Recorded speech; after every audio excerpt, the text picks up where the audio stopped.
Ma'am एक question मेरा छोटा सा, एक स्पेलिंग बता दीजिए बस। इंसाइक्लोपीडिया। किसकी? इंसाइक्लोपीडिया। इंसाइक्लोपीडिया। दूसरी पूछिए, ये PEDIA। मैम इंग्लिश की आपकी? हाँ इंग्लिश की आपकी? हाँ, INPSH LOPIDIA। इंग्लिश का स्पेलिंग बताओ। इंग्लिश का स्पेलिंग, इंग्लिश कैसे लिखा जाएगा? इंग्लिश कैसे? इंग्लिश पर इंग्लिश बेटा लिखती हो ना, इंग्लिश कैसे? बता दो। स्पेलिंग बताओ। बच्चे प्राइमरी से ही आए हैं। बोलिए बोलिए, कोई दिक्कत नहीं, बोलिए। हाय नहीं, सही से बोल। अच्छा, एक कक्षा 6 के उससे पूछते हैं। इंग्लिश की स्पेलिंग बता दो बाबू। हाँ, इंग्लिश की स्पेलिंग, सब्जेक्ट पढ़ रही हो ना, इंग्लिश की स्पेलिंग बता दो। नहीं मालूम? अब किस किस क्लास में हैं आप लोग? 8 और 8 की चारों हैं, 6 की एक लड़की है केवल। कक्षा 8 और कक्षा 6 की दो, मतलब एक लोग कक्षा 6 के हैं, 4 लोग कक्षा 8 के। ठीक, आप कौन सा क्लास है? ये 10 क्लास। 10 क्लास। 4 लड़कियाँ थी ना, तो ये तीनों आई हैं। एक लड़की नहीं आई है, ये 9 क्लास की। वो 9 क्लास की जी। तो 9 और 10 एक ही में चलता है? नहीं, एक में नहीं चलता है, लेकिन ये इनका जरा छुट्टी हो गया था, तो ये सोच रही होंगे दोनों को लेके कर दें जरा कोर्स। एक साथ कैसे पढ़ा सकते हैं मैम? हाई स्कूल नहीं, काम क्या, वो तो कोचिंग में काम दिया जाता है, क्लासेस में तो पढ़ाया जाता है, लेक्चर दिया। कितने दिनों के बाद खुले हैं ये सब कमरे? कितने दिन बाद? सही बताइए, कितने दिन बाद खोले हैं कमरे? अरे हो गया कम से कम 10-15 दिन। 10-15 दिन बाद खोले हैं कमरे इसको। और साफ सफाई जमादार भी यहाँ नहीं करता है ऐसा? हाँ, उसको साफ करना चाहिए। बैठा है तो देखिए बाहर, अभी तो खुला है तो हम क्या करेंगे, हमारा काम नहीं ना है। नमस्कार दोस्तों, मैं अमरेंद्र पांडे। हम लोग आज बनारस के राम घाट पे खड़े हैं, जहां आप सामने देख रहे हैं उच्चतर माध्यमिक बालिका विद्यालय जो राम घाट है। यह बनारस में नगर निगम द्वारा संचालित बालिकाओं के लिए एकमात्र विद्यालय है।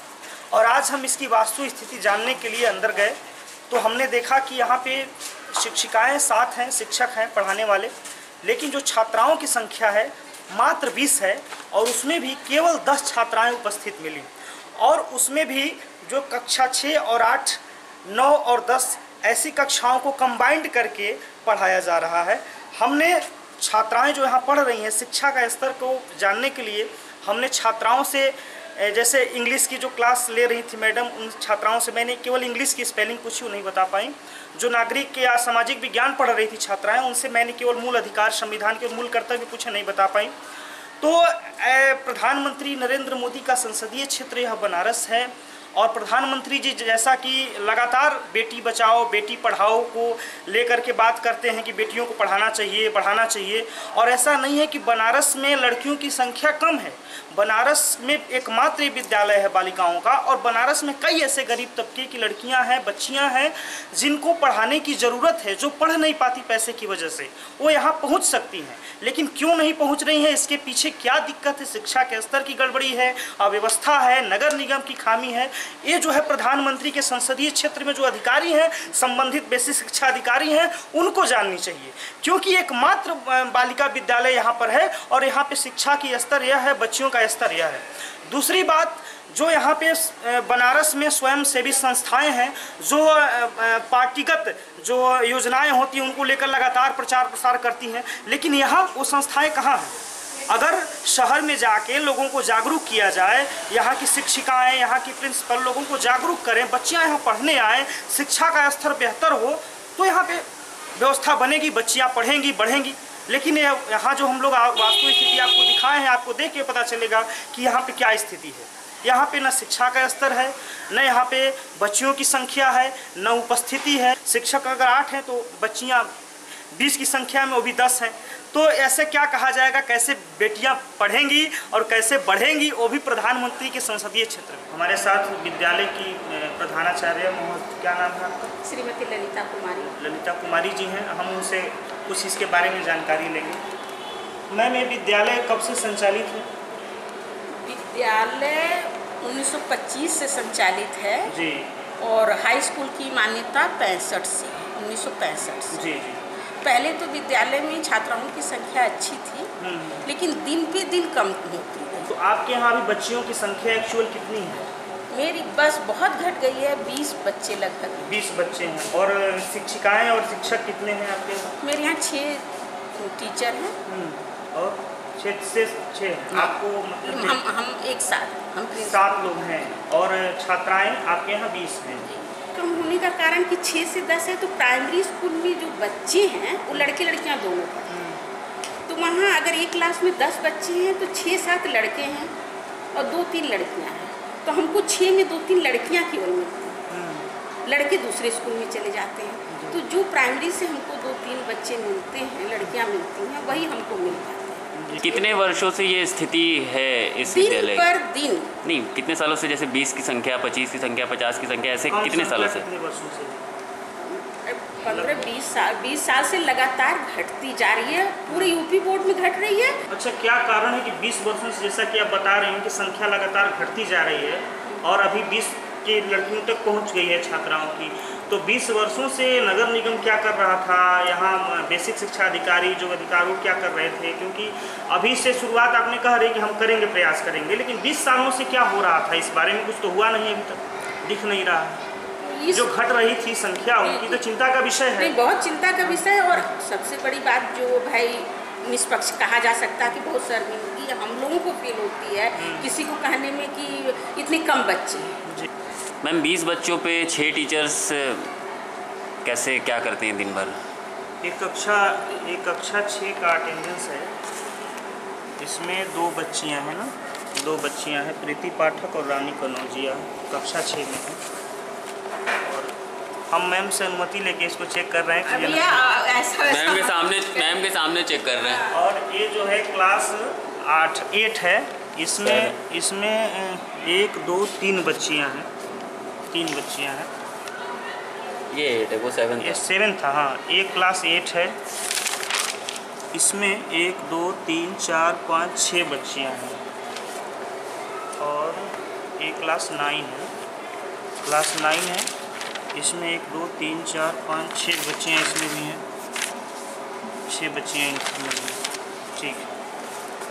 और एक क्लास 10 है, इसमें 4 बच्चे हैं। जी, मेरा नाम बद्री यादव।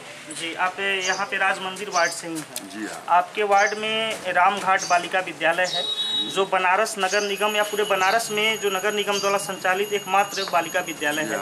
लेकिन यहाँ की स्थिति यह है कि यहाँ केवल 20 बच्चियाँ अभी जो है पढ़ रही हैं। वो भी हम लोगों ने सामान्य प्रश्न किए तो भी उसका उत्तर वो लोग नहीं दे पाई। तो इस पर आपका क्या कहना है? हम लोग देखिए, हम लोग क्षेत्रीय नागरिक, हम लोग क्षेत्र से बच्चों को भेजते हैं पढ़ने के लिए, लेकिन वहाँ पर उनको बच्चों को सही व्यवस्था नहीं मिलती है और नहीं पढ़ाया जाता है। फिर वो बच्चे वापस चले जाते हैं दूसरे स्कूलों में। क्यों चले जाते हैं? पढ़ाई बढ़िया नहीं होती? पढ़ाई अच्छी नहीं होगी तभी ना चले जाते हैं। किसकी कमी है इसमें आपको ये दिख रही है? मैनेजमेंट की कमी है, यहाँ के मतलब जो है प्रिंसिपल की कमी है, मतलब टीचरों की कमी है। अच्छा, मतलब लड़कियां यहाँ जाती हैं फिर चली जाती हैं। लोग कह रहे हैं कि हमारे पास लड़कियां आती हैं। बहुत बच्चों को हम लोग खुद ले जाते करके मतलब भर्ती कराए हैं। अच्छा अच्छा। जिसमें क्या हम लोग के हाथ के दिया हुआ कम 20 बच्चे का तो हम लोग के हाथ के दिए हुए हैं। लेकिन शिक्षा का स्तर उतना बढ़िया नहीं है, इस वजह से बच्चे चले जाते हैं। विद्यालय है, उसमें बच्चे 4 हैं, पढ़ाने वाले 8 हैं। किसी प्रकार का खाली वो अपना तनख्वाह लेते हैं और बच्चों से कोई मतलब नहीं है। और जिस दिन अगर मतलब जो किताब उनके रजिस्टर पर लिखा है 50 बच्चे हैं, लेकिन आप जब भी कभी छापा मारिएगा, कभी भी जाइएगा कॉलेज में, स्कूलों में, तो वहाँ पर देखिएगा 4 बच्चे पढ़ रहे हैं। वही स्थिति यहाँ भी है। वहाँ वही स्थिति यहाँ पे। अब आप इनसे रजिस्टर में देखेंगे तो रजिस्टर में इनके 50 बच्चे होंगे, और आप अगर यहाँ पर जाके देखेंगे तो 5-6 बच्चे पढ़ते होंगे।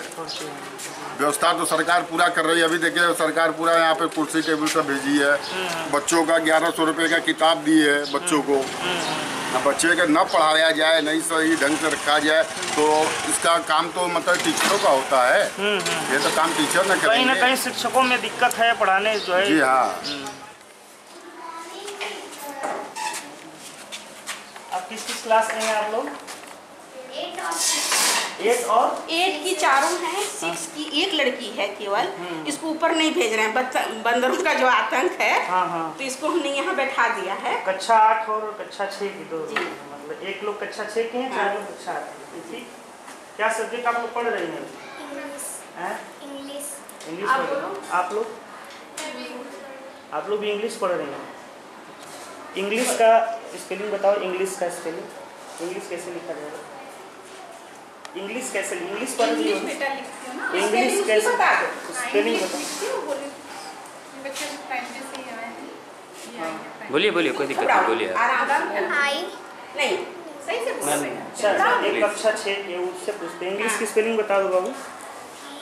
हाँ, इंग्लिश की स्पेलिंग, सब्जेक्ट पढ़ रही हो ना, इंग्लिश की स्पेलिंग बता दो।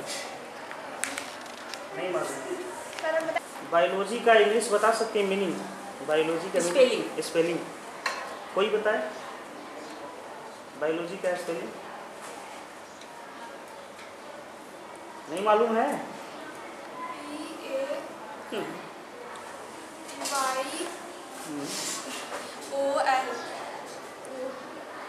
ठीक है।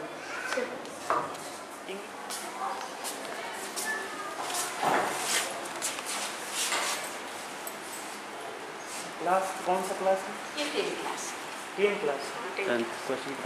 4 लड़कियाँ थी ना, जी। तो ये तीनों आई हैं, हाँ। एक लड़की नहीं आई है, ये 9 क्लास की। वो 9 क्लास की जी। तो 9 और 10 एक ही में चलता है? नहीं, एक में नहीं चलता है, लेकिन ये इनका जरा छुट्टी हो गया था, तो ये सोच रही होंगी दोनों को लेके कर दें जरा कोर्स। तो एक साथ कैसे पढ़ा सकते हैं मैम, हाई स्कूल इंटरमीडिएट? नहीं, काम क्या, वो तो कोचिंग में काम दिया जाता है, क्लासेस में तो पढ़ाया जाता है, लेक्चर दिया। आप यहाँ पढ़ने आती हैं रोजाना हैं? अभी कौन सा सब्जेक्ट पढ़ रही हैं आप लोग? Social science. अच्छा, इसमें क्या क्या पढ़ाया जाता है? क्या क्या पढ़ रही थी आप? बोलो, नागरिक शास्त्र पढ़े हो, और भी बताओ, और क्या पढ़ते हो? सामाजिक से भूगोल। ये बता सकते हैं संविधान में हमारे मूल अधिकार कितने हैं? 7। कौन कौन से? शिक्षा का अधिकार। शिक्षा का अधिकार। कर्तव्य कितने हैं? 11। अच्छा, नीति निर्देशक तत्व के बारे में जानती हैं? और क्या क्या सब्जेक्ट पढ़ती हैं आप लोग? हिंदी पढ़ती हैं? अच्छा, आधुनिक साहित्य के जनक किसको बोला जाता है हिंदी के? यहाँ बनारस के 4-5 कवियों के नाम बता सकती हैं जो हिंदी के हैं? हैं? नहीं याद है? मेरा नाम सरोज सिंह है। आप अंग्रेजी के शिक्षक हैं? जी हाँ। हम लोग रगड़ के समझिए, छुट्टियों में भी कभी कभी हम लोग बुला के उन लोग को पढ़ाते हैं। लेकिन मैम, जैसा कि मैं अभी आपके कक्षा में गया था, हाँ हाँ, तो एक इंग्लिश पढ़ाया जा रहा था। हाँ, मैंने इंग्लिश का केवल स्पेलिंग पूछा, नहीं आ पाए। हाँ सर। तो क्या शिक्षा का तो स्तर बहुत निम्न है ये कहा जाए? हमको वो बच्चा मिल रहा है जो अपने नाम की स्पेलिंग 6 तक आ गया है, और जो थोड़े से अच्छे हैं सर वो चले जा रहे हैं प्राइवेट में, क्योंकि वो सुविधा संपन्न मार्केटिंग का ज़माना है। यहाँ ना कोई फंड है कि हम अपने से अलग से कुछ कर इसका सकें। जिम्मेदार किसको मानती हैं? हम प्रशासन को मानते हैं। हम इंग्लिश पढ़ाते हैं 9th-10th में।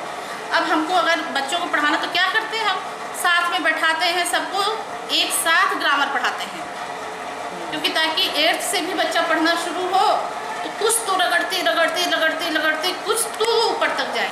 मैम, एक क्वेश्चन मेरा छोटा था कि स्पेलिंग बता दीजिए बस। इंसाइक्लोपीडिया। किसकी? इंसाइक्लोपीडिया। इंसाइक्लोपीडिया दूसरी पूछिए। ये PADI मैम, इंग्लिश की आप हाँ इंग्लिश की आप हाँ हाँ, INPSS LOPIDIA। एक बार और फिर से बोल दीजिए। आप हमसे इंटरव्यू ले रहे हैं इस चीज़ का, हमको नई नौकरी देंगे। आपने जैसा कि बताया कि यहाँ विषयों के जो शिक्षक हैं उनकी कमी है, लेकिन जिन विषयों के शिक्षक हैं हाँ, आप लोग हैं, हाँ, तो उस विषय में तो बच्चों की मजबूती होनी चाहिए। कैसे होनी चाहिए? हम उनको 6 में पा रहे हैं, रगड़ते और कुछ मैं 10th क्लास की बच्चियों से मैम सामाजिक विज्ञान विषय मैम पढ़ा रही हूँ, नागरिक शास्त्र भी उसमें ज्वाइंट रहता है। मैंने केवल सबसे आसान पूछा कि मूल अधिकार और कर्तव्य हमारे कितने होते हैं, ये बच्चियाँ नहीं बता पाई। अब देखिए, तो ये कहा था, आप बताइए, ये हमारा दुर्भाग्य है। नरेंद्र मोदी को तो सब जानते हैं। एक बार कोई आया, उसने पूछ दिया कि तुम्हारा प्रधानमंत्री क्या है। अब वो हकला ऐसे बोलती रही, उनके मुंह से डर के मारे मोदी निकला नहीं। अंग्रेजी के दो शिक्षिका हैं, एक ही। पिछली जो कक्षा में हम लोग गए थे मैम, वो मैम इंग्लिश पढ़ा रही थी शायद, कक्षा 6 की। एक्चुअली क्या है ना कि जैसा कि आपने भी बताया कि जिस विषयों का अभाव है उस विषय की हम लोग मेंटेन करते हैं, पढ़े लिखे हैं तो बच्चों को पढ़ा देते हैं, लेकिन जिस विषय की आप शिक्षिका हैं उस विषय को कोई दूसरी शिक्षिका कैसे पढ़ा रही है? इसलिए मैं 7 पीरियड लेती हूँ। हाई स्कूल तक की 80 ग्रेड की टीचर को 6 पीरियड लेना है। अब हिंदी की मैम का ट्रांसफ़र लास्ट ईयर कर दिया गया, तो मैं हिंदी 9th 10th को भी पढ़ाती हूँ। उच्चतर माध्यमिक बालिका विद्यालय जहाँ आप पीछे आपको दिखा रहे थे, वो जिस वार्ड में पड़ता है वो नगर निगम का वार्ड नंबर 53 राज मंदिर वार्ड है। वहाँ के निर्दलीय पार्षद अजीत जी हमारे साथ हैं। अजीत जी, नगर निगम का एकमात्र बालिका उच्चतर विद्यालय जो है आपके वार्ड में है, आपको शायद मालूम होगा। और हम अभी वहाँ देखने गए थे तो वहाँ जो शिक्षा का स्तर है, मतलब 8 शिक्षिकाएं हैं और 10 छात्राएं हैं। उसके बाद भी छात्राओं को कुछ जानकारी नहीं है, बेसिक जानकारी नहीं किसी विषय की। अगर हम इंग्लिश की बात किए उनसे तो इंग्लिश के स्पेलिंग तक वो लोग नहीं बता सकी। तो प्रधानमंत्री के संसदीय क्षेत्र में पहला नगर निगम द्वारा संचालित बालिका विद्यालय और वहाँ की यह दयनीय स्थिति, इस पर आप क्या कहना चाहेंगे? और आपके वार्ड में है। निश्चित रूप से उच्चतर माध्यमिक बालिका विद्यालय रामघाट हमारे वार्ड में स्थापित है।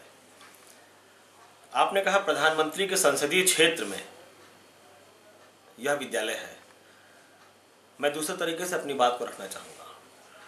मैं यह कहना चाहूँगा आपके माध्यम से कि प्रधानमंत्री, देश के प्रधानमंत्री बेटी बचाओ बेटी पढ़ाओ का नारा देते हैं, और यदि प्रधानमंत्री के संसदीय क्षेत्र में आपने किसी एक ऐसे बालिका विद्यालय का सर्वेक्षण किया है, निरीक्षण किया है, जहां की अध्यापिकाओं को, इंग्लिश की अध्यापिकाओं को इंग्लिश की भी मीनिंग नहीं मालूम है। आपने कहा जहां छात्राओं की संख्या 10 है और अध्यापिकाओं की संख्या 7 और 8 है जी। तो निश्चित रूप से मैं कहना चाहूँगा कि प्रधानमंत्री द्वारा राष्ट्रीय और अंतर्राष्ट्रीय स्तर के मंचों से बड़ी बड़ी जो बातें कही जा रही हैं, ये तस्वीर हकीकत बयां करती है। प्रधानमंत्री के संसदीय क्षेत्र में यदि आज की तारीख में ऐसी स्थिति है तो यकीन मानिए कि देश भर में शिक्षा का क्या स्तर होगा, इसका अंदाजा आप स्वयं लगा सकते हैं। निश्चित रूप से बेटी बचाओ और बेटी पढ़ाओ का नारा शुद्ध रूप से मार्केटिंग है। देश में सरकारी शिक्षण संस्थानों में, सरकारी विद्यालयों में शिक्षा का स्तर बद से बदतर हुआ है, जिसका एक जीता जागता उदाहरण बनारस शहर में देश के प्रधानमंत्री नरेंद्र भाई मोदी के संसदीय क्षेत्र में नगर निगम सीमा अंतर्गत हमारे राज मंदिर वार्ड में यह बालिका विद्यालय है। नगर निगम का एकमात्र बालिका विद्यालय जहां शिक्षा का स्तर देश को आईना दिखाने का काम कर रहा है। जहां तक रही बात दुर्व्यवस्था की, मैं दूसरी बार पार्षद के रूप में निर्वाचित हुआ हूं। पहली बार जब मैं बतौर पार्षद निर्वाचित हुआ, मेरी अपनी इच्छा थी कि मेरे वार्ड में बालिकाओं का विद्यालय है और इस विद्यालय को हम बेहतर तरीके से बना सकते हैं और आगे लेकर जा सकते हैं। हाई स्कूल तक चलने वाला यह विद्यालय इंटर की मान्यता प्राप्त करे। इस विद्यालय में मध्यम वर्गीय, निम्न वर्गीय परिवार से ताल्लुकात रखने वाली जो छात्राएं हैं, उन्हें बेहतर से बेहतर शिक्षा मुहैया कराई जाए। इसके लिए मैं निश्चित रूप से प्रयासरत था। मैंने यहाँ की तत्कालीन प्रधानाचार्य, वर्तमान में भी संभवतः वही ललिता कुमारी जी, मैं मिला था। तत्कालीन नगर आयुक्त के आदेश पर मैं नगर निगम के अवर अभियंता के साथ वहां पहुंचा था। कब मिले थे आप? ये लगभग 4 साल पहले की बात। 4 साल पहले जी। उस समय हमारी मुलाकात हुई। हमने कहा कि विद्यालय में बेहतर व्यवस्था हो, हम इसके लिए प्रयासरत हैं और हम चाहते हैं कि यह विद्यालय अपने आप में एक अलग स्थान, अलग पहचान प्राप्त करे। लेकिन दुर्भाग्य है और दुखद है कि प्रधानाचार्य ने कोई सामंजस्य नहीं स्थापित किया। आपकी जो छवि, मेरा वहां पहुंचना ही उन्हें अपने आप में नागवार गुजरा। आयोग द्वारा भेजी गई वहां अध्यापिकाएं हैं, 1 लाख रुपए के लगभग वेतन प्राप्त कर रही हैं, लेकिन स्थिति यह है कि बच्चों की शिक्षा में सुधार हो, इसके लिए कोई मतलब नहीं है। नगर निगम के जो अधिकारी हैं पूरे तरीके से इस खेल में इन्वॉल्व हैं। नगर निगम की देखरेख में नगर निगम के भ्रष्टतम अधिकारियों की सह पर कागजों पर यह खेल खेला जा रहा है। एक साजिश के तहत इस विद्यालय को कागज पर चलाया जा रहा है। रिकॉर्ड खंगालने की कोशिश करेंगे तो आप देख पाएंगे कि आज से 3 साल पहले मैंने बनारस नगर निगम में नगर निगम अधिनियम 1959 की धारा 91(2) के तहत मैंने एक प्रस्ताव दिया था। बतौर जनप्रतिनिधि नगर निगम सदन में मैंने प्रस्ताव दिया था कि उच्चतर माध्यमिक बालिका विद्यालय रामघाट की लापरवाह गैर जिम्मेदार प्रधानाचार्य को तत्काल उनकी कुर्सी से हटाया जाए। किसी योग्य, कर्मठ, ईमानदार प्रधानाध्यापक की यहाँ आवश्यकता है ताकि जिनकी देखरेख में यहाँ शिक्षा की समुचित व्यवस्था हो सके। लेकिन आपको बताना चाहूंगा कि सदन के अंदर मेरा प्रस्ताव पास हुआ। सदन ने मेरे प्रस्ताव को सर्वसम्मति से पास किया, संकल्प संख्या पड़ा। उसके बावजूद वहां की व्यवस्थाओं में सुधार के लिए जिम्मेदार अधिकारियों ने कोई कदम नहीं उठाया। सब लेन देन का मामला है। खुले तौर पर कहना चाहूंगा, नगर निगम के भ्रष्ट अधिकारी, जिम्मेदार अधिकारी जिनकी देख रेख में रामघाट बालिका विद्यालय संचालित होता है, उनकी और यहाँ के प्रधानाध्यापिका की मिली भगत का यह खेल है। रुपए और पैसों की बंदरबाट है और कुछ भी नहीं है। यह गंगा किनारे का बसा हुआ अत्यंत पिछड़ा हुआ इलाका है। यह गंगा किनारे का बसा हुआ अत्यंत पिछड़ा इलाका है। मैं बताना चाहूंगा, हजारों की तादाद में ऐसी लड़कियां, ऐसी छात्राएं यहाँ हैं जिनके माँ बाप मेहनत मजदूरी करके, रिक्शा ट्राली चला करके, कपड़ों की धुलाई करके अपने बच्चों को पालते हैं। लेकिन ऐसे माँ बाप मजबूर हैं कि यदि वो रामघाट बालिका विद्यालय में अपनी बच्चों को भेजेंगे पढ़ने के लिए तो वहाँ शिक्षा के नाम पर कुछ नहीं है, केवल और केवल धोखा है, छलावा है। तो किस आधार पर वहाँ छात्राओं की संख्या बढ़ेगी? मेरा मानना है कि यदि शासन इस पूरे मसले को, अति गंभीर मसले को संज्ञान में ले और यहाँ बैठे भ्रष्ट अध्यापकों एवं प्रधानाचार्य के विरुद्ध दंडात्मक कार्रवाई करते हुए निष्ठावान एवं ईमानदार अध्यापिकाओं एवं प्रधानाचार्य की यहाँ नियुक्ति हो, तो निश्चित रूप से यह विद्यालय बनारस शहर में एक नई पहचान प्राप्त करेगा, जिसके लिए मैं कदम से कदम मिलाकर चलने के लिए तैयार हूं। मैं तो चाहता हूं कि मेरे वार्ड का एकमात्र नगर निगम का यह महिला विद्यालय बनारस शहर में एक नजीर प्रस्तुत करे।